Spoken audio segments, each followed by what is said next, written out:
All right. So the long-awaited Diddy documentary, Sean Combs: The Reckoning, has officially released on Netflix. Been out for about a couple days now. It's a four-part series, and about each episode is about an hour.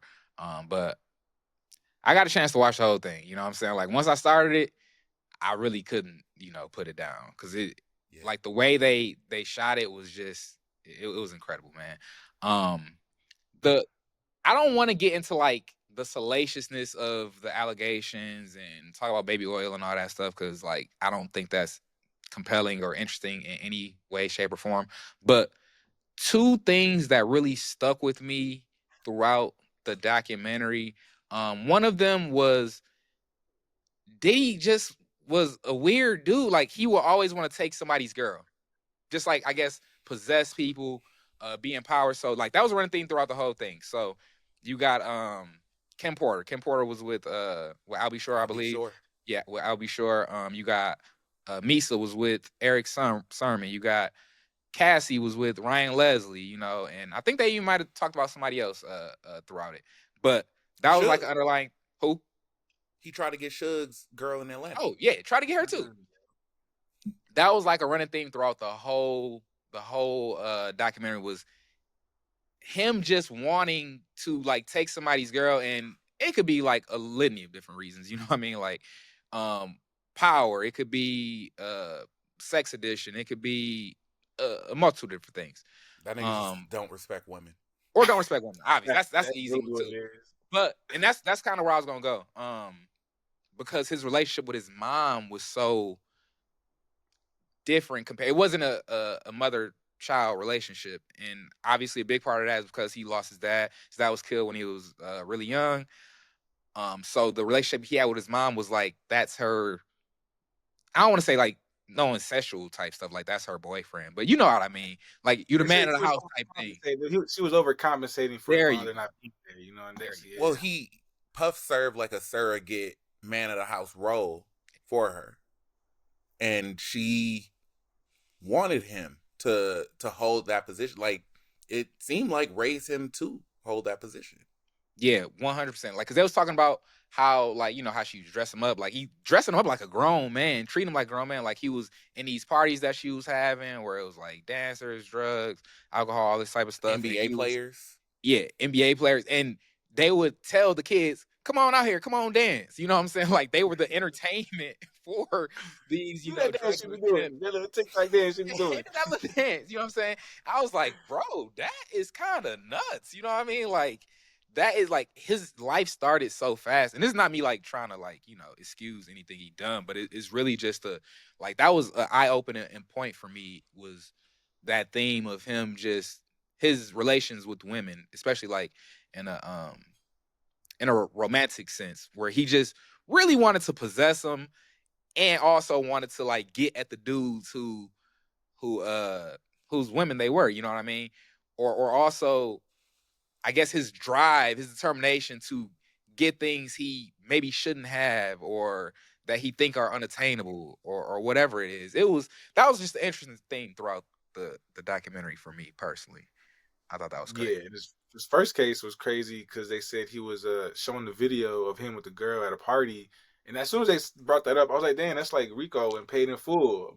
And then there was like he idolized Alpo, so Alpo. like that's why he did it. I was like, "Man, that's nuts." That was years ago, and then he probably really did that to that girl. He drugged her, and filmed it, I'm and then showed it to sure, yeah, her. Like, yeah, that's insane. It blew my mind, man, for yeah, real. that wouldn't surprise me at all. I'm still processing a lot of like what came, especially from the first episode, because all that background into his upbringing, into what his home Mhm. life was like, because his home life growing up influenced what the home life that produced those sex parties was, you know.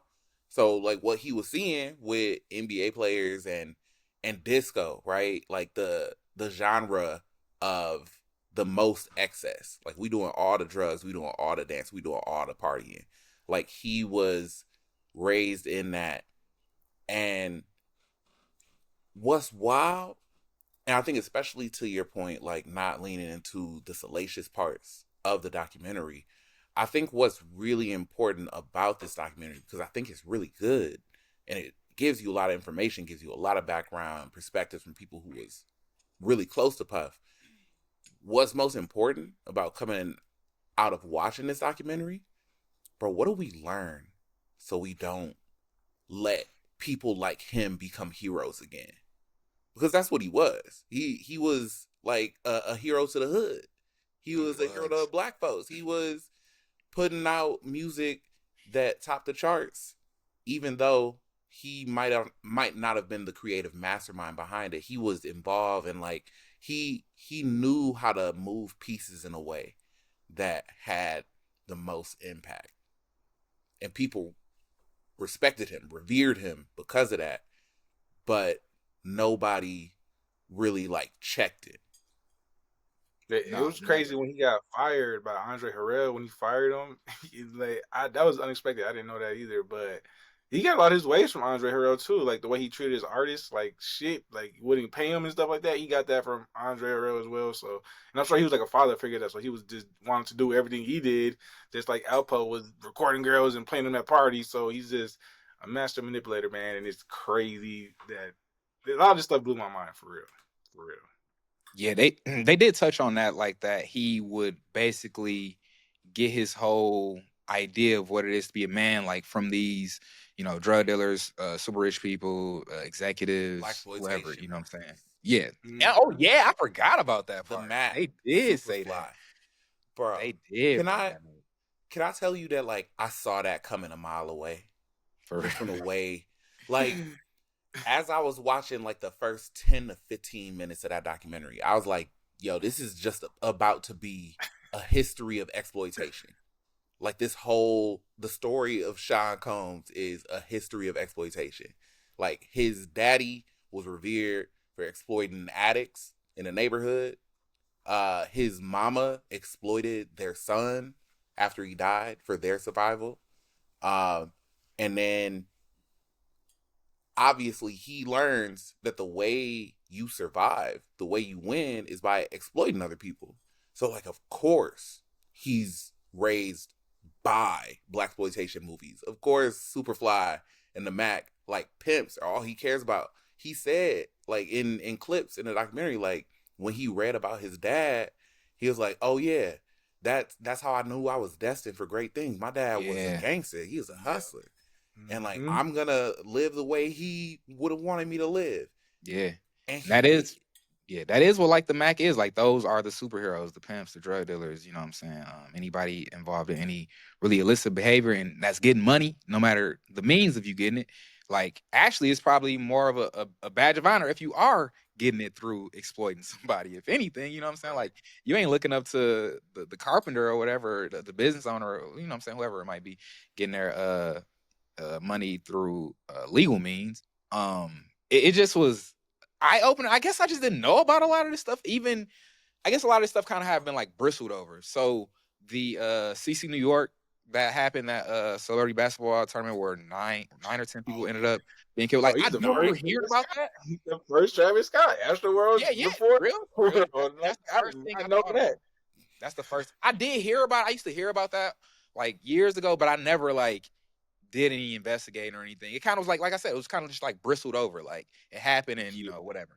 But that catapulted him to being a celebrity, which is Yeah. crazy, bro. He Like said that's when he started getting famous after that's that when shit he happened. Like started that's getting insane. famous, bro. And he never took any accountability ever. From that moment through every other tragedy, every allegation, no matter what it was, he never took accountability for anything. You can just name, you say the big stuff, Pac, Shine, uh, Mace, any of his Any artists. You woman go through he ever dealt with. any women he's ever dealt with, like never took accountability for any of these things, and he just always get away with it, up to the point where he pretty much got away with it now. You know what I'm saying? Like he got 50 months in prison. Like you kind of With got off time pretty easy served. with time served. So like you'll be out soon, bro, for all the stuff that's alleged that you have done. Like you kind of got a slap on the wrist. You know what I mean? Ain't no kind of, you did get a Yeah. slap on the wrist, like 1,000,000%. I feel like it was a different time. There wasn't phones everywhere, so people couldn't record and post. There wasn't Twitter. You couldn't post something that happened ASAP. Somebody could have seen that video of him at a party with a girl, could have posted that on Twitter, and it would have been Yeah, everywhere. So it was a different time, and he just really lived the best during those times because he got away with every goddamn thing. everything. Shit, Just throw insane. money at it. Just throw money. And if it wasn't really Insane. for the Cassie stuff, like that video recording at the hotel, you really wouldn't have nothing. Like you wouldn't really have any video evidence of him any really wrongdoing. Everything is pretty much hearsay. You know what I mean? Yep. And that Well, not only alone that, is insane. well, everybody talked about how they refused to speak against Puff because, like, I ain't trying to get killed next. Like, everybody had a full understanding that this man operates by violence. Yes. And it, I think what blew my mind, like, over the course of, episode to episode, was how he tried to wrap his violence and harm and the pain he inflicted on people with love. Like that was, the whole thing. The first episode was pain versus love. Like somebody who's shaped by pain, you got to watch out because all they know is inflicting that pain to show you that they feel something. And Puff reacts with violence and everything. Like when he get excited, he start punching. He want to punch people. You want to break stuff. Breaking shit. Yeah. And every time you see him try to do something that actually benefits people, it fails because he don't have love. He don't have love in him. He don't know what love is. Not genuine. But anytime he tries to influence the culture, it succeeds bigger than, anything we've seen before then. Yeah. Because he does have an understanding of people, but not in a way that nourishes them. He understands people in a way to manipulate them. And he is one of the best at it. Specifically to exploit and to make sure that they gonna protect him. Right? One of them ladies said that somebody told her, "I can't pick your case up because I still want to get invited to his parties." Like that was crazy. Yeah, that was crazy. That shit was nuts, man. Insane, bro. I couldn't believe that. That was nuts.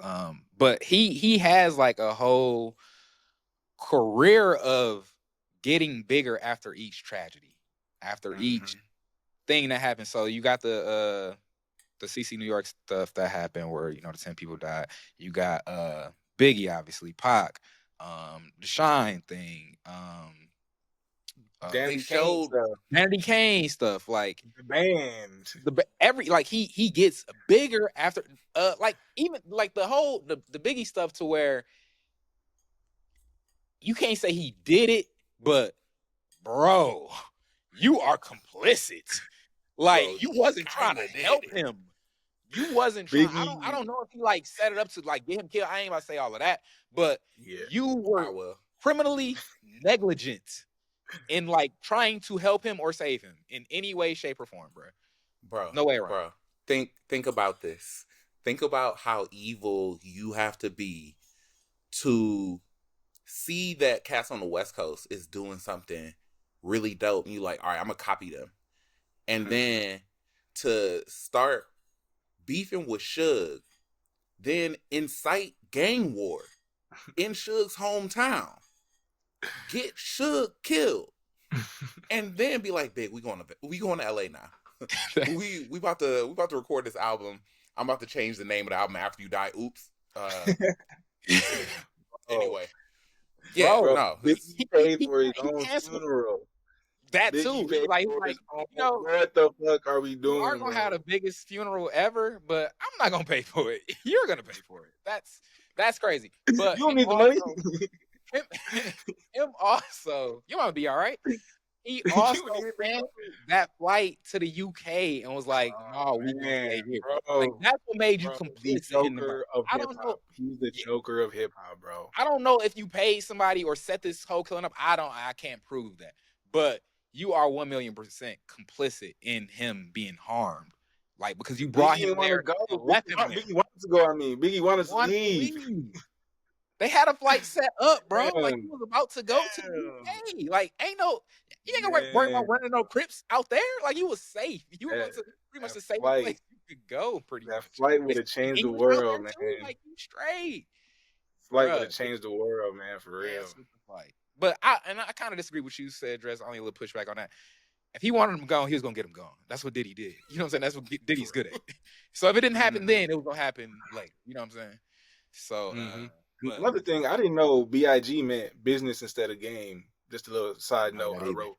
Did not know that till today. I did not know I that either. missed that Honestly. Biggie said it completely. himself, and he said, "Tell him I told you." So Yeah, that's crazy. Wow. you can't Blew even my feel mind. bad for not knowing. Not at all. Blew my mind. Also, Frank Black. Bro, Frank Frank Black. Black, bro. Oh my gosh. He had And his a laptop says prescription. Frank's laptop. They He showed his had a eyes, laptop, and it said prescription. Frank's laptop. What? He had a prescription and Frank Black, bro, under Man, the name Frank Black. That is sick. I don't know if you saw it. I don't know how far y'all is on it, but he brought one of the sex workers through every March 9th, which was the anniversary of Biggie's death. Like, bro, what? This is insane. That's how yeah, I know he has something to do with it Right. That's how right. you celebrate That's like it how like that? yeah. Like that's That's how how you he's like release it. celebrating Like that you're he not did it. grieving. Like You know, that's your sweet release is you, bro. What? right? So many like going just back jaw to dropping moments. what you said, like he's capitalizing off of the tragedy. Like that's a tragedy he can capitalize off of forever. So like Mm, you go back to the CCNY, the basketball event, Heavy D and uh Dougie Fresh was there. Yep. Like it was meant to be something powerful for community, but Puff made it all about him. Oversold And it. then and of course, like when it goes bad, he decides like I'm not gonna pay the victims. But do we actually look at that and call him a monster, or do we call him a shrewd businessman? Yeah. You know, I think that like is a big problem. Yeah. That's the and problem. when he pushes Big to go to L.A., he knows like if Big die, I'ma still be good. Like I'd in be fact, fine. I'm gonna be better.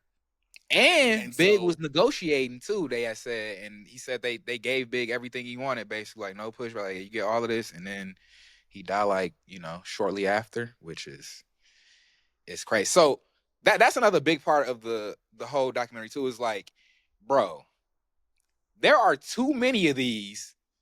If all of them ain't true, some of them got because every right. Like time something go real down, quick on the Biggie thing. On the Biggie thing, it's like if they went out to the West Coast, Puffy he kind of like set it up because wouldn't he be scared of getting killed too if he knew this whole East Coast West Coast beef was going on and he's out here willy nilly like. You would be like a little more scared yourself, but he wasn't. Like he was still out there throwing parties, doing everything. So it just kind of make you think like, damn, he might have did have something to do with it. yeah, and that I do like that the movie like made a distinction because you just said East Coast West Coast beef. Several people was like, no, it was a Diddy Suge Knight beef. It wasn't no East Coast Yeah, West Coast thing. It just was them two right. people, and they dragged everybody else into it, and it ended up being Hmm. casualties of war of two of our most biggest hip hop artists ever. who Hmm. was the first one to call it a East versus West beef? Yeah, Diddy. Was it Diddy? Puff was. Yeah, Yeah. the first one. That's Yeah, that's what I'm saying. Like he manufactured the tragedy so he could profit off it profit. after. I can't say for sure that the story about, Suge's boy getting killed outside the club, like that was, True. definitely how it went, or definitely Puff, but That was hilarious. He said it's gonna be yeah, all bro. right. He said, "Tell your mama it's gonna be all right." I was bugging out, man. That Crazy. shit was hilarious. Like out of nowhere, somebody just Yeah. pulls up and kills Suge boy, like not They even said looking concerned away, with just Suge. pop, pop, pop, pop. Just I'm like, what? Like, who does like that? Is insane. Like, just so cold blooded. Like, Crazy. it was. And in New York, bro, that was Puff. Like, Yeah. Hmm. And it's just true. the whole documentary basically is where there is smoke, there is fire. Like, a lot of it is circumstantial. A lot of it is hearsay, but it's so much of it and it lines up so perfectly. What else am I led to believe? You Right. know what I mean? Ain't no Like, such thing as a coincidence. You know what I mean? you know what I'm saying? It's like some MythBusters shit. It's like it's plausible. You know what I'm saying? Like every one of Mhm. these plausible. You know what I'm saying? Very. Every and it's just it's crazy, man.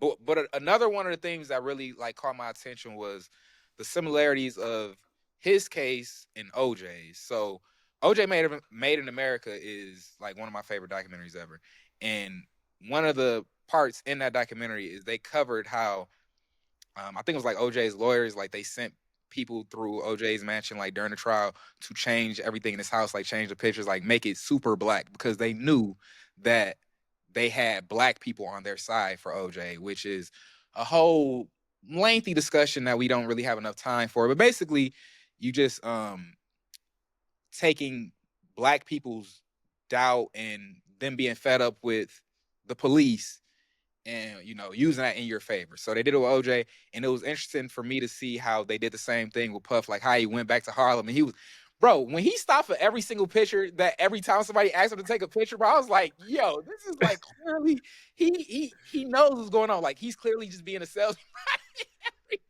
For like 5 minutes, bro. It's like just for like 5 minutes.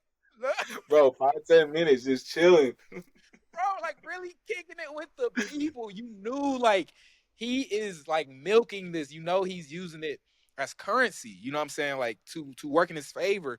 And the funniest part was when he got back in the ride or whatever, and he was like, "Y'all need some hand sanitizer. Like I Give me need a hand I need to sanitizer. go underneath the water. Come back. I've been around the people. Like, ugh, these niggas dust." Bro, he put on that dude He coat. I know he did hate not want to put on that dude coat. all of us.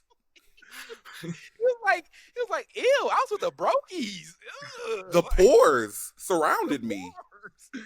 They Bro, he thought I could have was one of Like, found them. another coat. He had 2 coats on. bro, he threw. I know he did not. I know he was like skin was crawling the whole time. He putting that coat on, bro. I know he didn't really want it. I know he probably burnt that coat Hell and the coat no. he had on and all the other clothes he had on when he got home, bro. Because he just.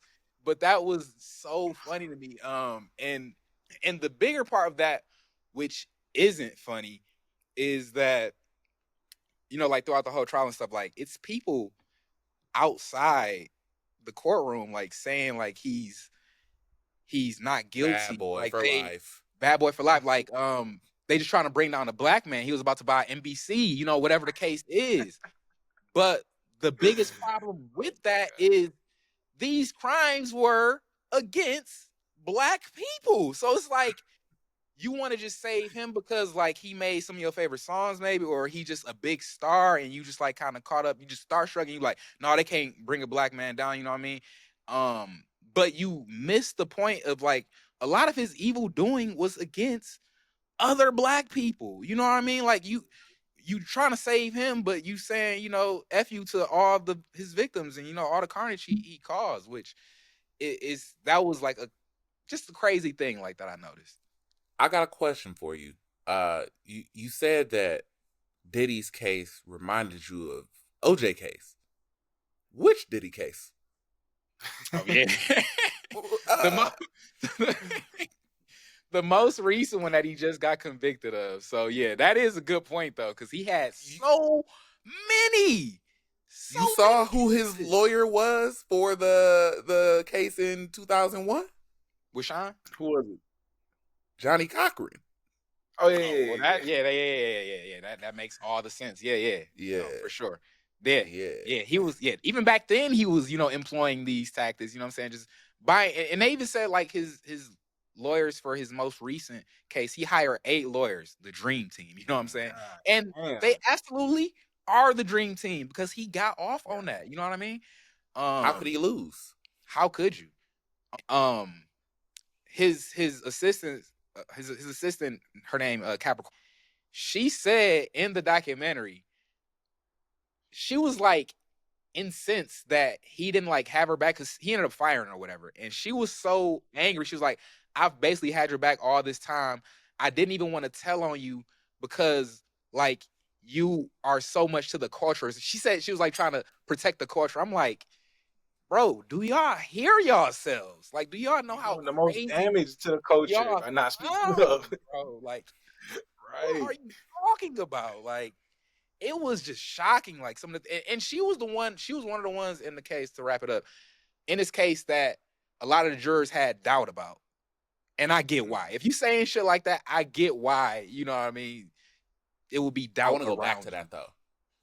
I think that's I think Capricorn was maybe the most important person they talked to in this documentary because she's the best example of the type of people that Puff was bringing around him to manipulate because she was desperate. She talked about being in, a real chaotic family situation, saying she dealt with addicts and people with, behavioral issues.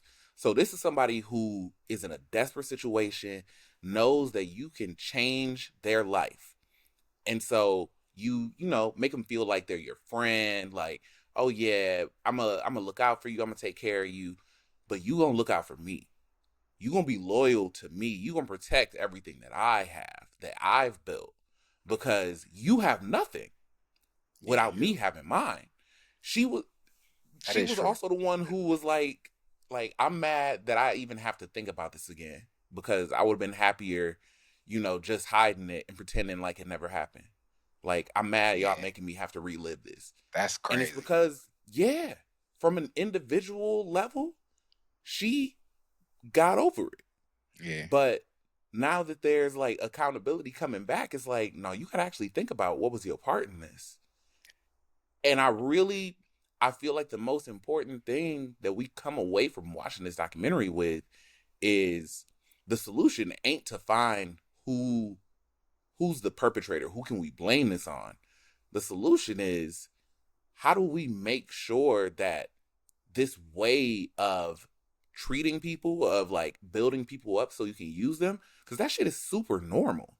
Like, Puff was a hero while doing a lot of those things. A lot of that we knew about, and we were like, yeah, no, that's what a hustler does. Like, that's what somebody who, is a power player. Like, that's how they affect change. And Puff has influenced the culture in so many ways, changed his identity so many ways, and keeps getting to do it and make more money. And honestly, bro, I'm kind of scared he's gonna do it again. Dress actually said like he can get out and throw parties and people would be right back on him. I would honestly be surprised by that.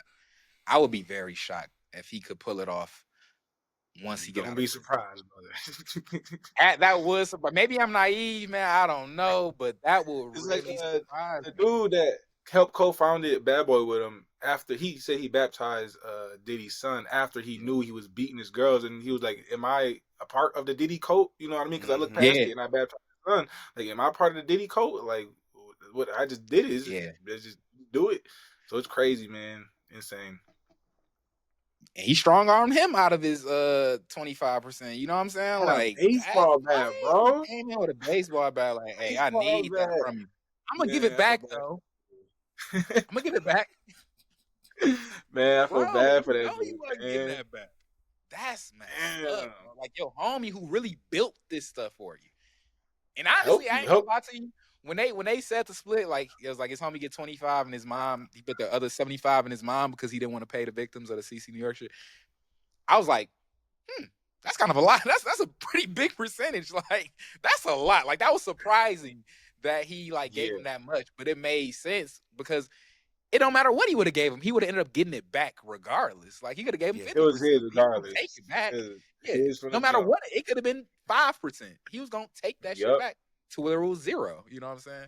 Like, he was gonna do that every and he ain't worried about his mama neither. Nah, he put hands on her. Yeah, when they said allegedly. I want to get sued. Legal purpose. No case yet. She ain't dropped no lawsuit yet.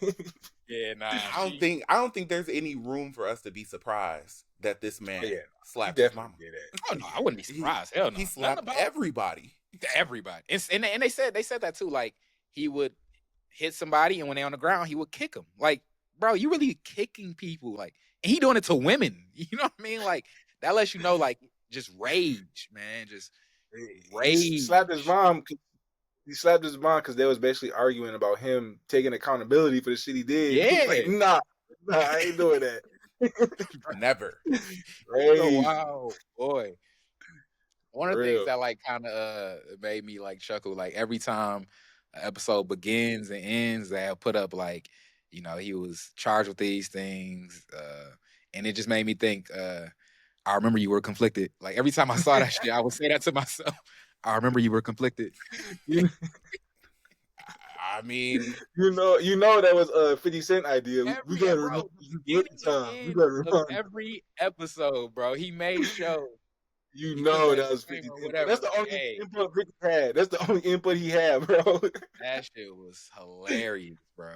That was Crazy. hey, shout out to um 50 for being a hater, for being no. the And greatest that's the hater. thing, like it's not lost on me that the messenger of this documentary also has a very complicated, I'll say complicated relationship with women. But at the same time, you kind of got to ignore the messenger sometime, man. He's like, you got the information that you needed, that you Right. wanted, whatever the case is, and you kind of got to ignore it. It's Multiple messengers though, because shout out to the director. I forgot her name, but she killed it. This documentary is insane. no, it's great, and we I feel should like know the director's name. they I squeezed should. in a lot of information in the last 2 episodes. I wish they could have slowed it down, maybe stretched it to 5 or 6. But no, it is a really good documentary. Director's The name story's out there. is Alexandria Stapleton, by the way, is who directed That's it. the Shout out documentary. her. Big Yeah, no, shout she out. did an amazing job. One last point, I guess about this, is I do really appreciate like the footage leading up to his arrest. Basically, like he in a hotel room, like looking out the window, and it's fucking and people, waiting on him. But The footage he paid for himself? the footage he Right. paid for himself. I could not believe he hired a like video team during this time. Like that just lets me know like he ain't think he was going to prison, bro, or going to jail. You know what I Nope. mean? There's no way he thought that, bro. Like he thought this was gonna be like he was gonna turn that was gonna be his documentary. You know what I mean? Like he was Yeah. gonna make a documentary of how he got off on this shit and ended up flipping on Mhm. him, which was like I guess like just poetic in a sense. But that was crazy. I'm like, bro, at a time like this, when all this stuff, like allegation after allegation dropping on you, you know what I'm saying? People putting out all these cases, all these, civil cases on you and stuff, and you decide that you want to have a cameraman recording all this stuff. And some of the stuff like they picked up, like one of the things that was really funny to me is he kept saying, like, hey, God told me do nothing. It's on y'all. Y'all got to figure out what y'all got to do to help me. God told me do nothing. So He I'm was putting it on yelling at his y'all. lawyers Hey, in he the said that to hotel room. everybody. He said that to his son, his lawyers, like whoever was around him, whoever he talked to. He said, God told me say, I can't say nothing. God said to be quiet. It's on y'all, bro. That was Bro, that was another hilarious. thing, man. He shouted Oh out my God like every time he beat a case. When he beat the Shine case, he was like, first and foremost, shout out God. He's the reason I'm here for y'all. When he man. wrote the email to Aubrey O'Day at the end of it, Yeah. he was Oh like, my God, bro. God is everything. Peace out. Like, Bro, he wrote the what? sickest stuff he could write. And then ended it with a signature and said, well, God is the greatest or whatever. Yes, bro. Something Yes, like that. You yes, bastard.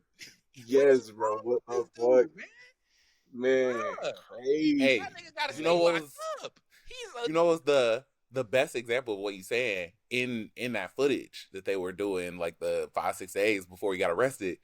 They noticed that the bad boy office, the building got demolished. Bro, he thought he had a future. yeah. He He was really like, "Oh, did. that we just moving into the future." The future? Crazy. He thought, and this was like 6 days before he got locked up, bro. If there is a future, we going without you, fam. Right. You Like, don't get to come with us. you're done in this town, bud. Man, You're done in this that's a town, good man. Like, documentary, man. no, so yeah, if you haven't checked it out, man, you Got need to. It's just a very well done documentary, man. Like Mm-hmm. they just put the stuff out there. I don't think they really were too heavy handed either. Like there was never a time I felt like they were too heavy handed or anything. They kind of just like laid out. I mean, you could probably come up with an example here or there. Like I don't know to believe all this stuff, but to me, I think Yeah. they just put the stuff out there and left it up to you if you want to believe it or not. You know what I mean? Because a lot of this Hmm. stuff is just alleged. A lot of it is hearsay, but it's just one of those where there's smoke, there's fire. Like you can't be in the Right. middle of every bad situation and like it not be your fault in some way. You know what I mean? It's just Hey, a lot is alleged, but a lot is on camera. yeah, Yeah, that is that too. That's in right. 4K. Yeah, a lot of it is on camera. Okay, even that unreleased footage you got of when Big was dying, basically. Oh yeah, That The was crazy. audio, The yeah. it audio of was. that was nuts, man. That was nuts. Mhm. But yeah, he's a monster, and that's all I really got from the doc, dog. Like My this dude is goodness, unhinged. He's crazy. He is crazy, and the people insane, that was like man. fighting for him, like bro, like I don't even get how you. Oh, let me also say, I know we keep saying this is the last, and we never ending this, bro. Fuck Clive Davis, because he Oh, enabled this. all of that, He bro. enabled all of this. All of it. He made it mainstream. He was like, let me package yo yo hardcore New York gritty Little rapper. rappy rap. Yeah, that's exactly. Yeah. Gave him the keys to the castle, basically, man. Like Give Me the Loot was the first song they played him. Crazy. And Puff I probably can't even wouldn't end imagine. up doing all that work with MTV if Clive hadn't set him up. If MTV didn't let him do that little "I'll Be Missing You" performance with Sting at the VMAs, like the institutions, the systems that back Puff, All they're enabled him. just as complicit as anybody else.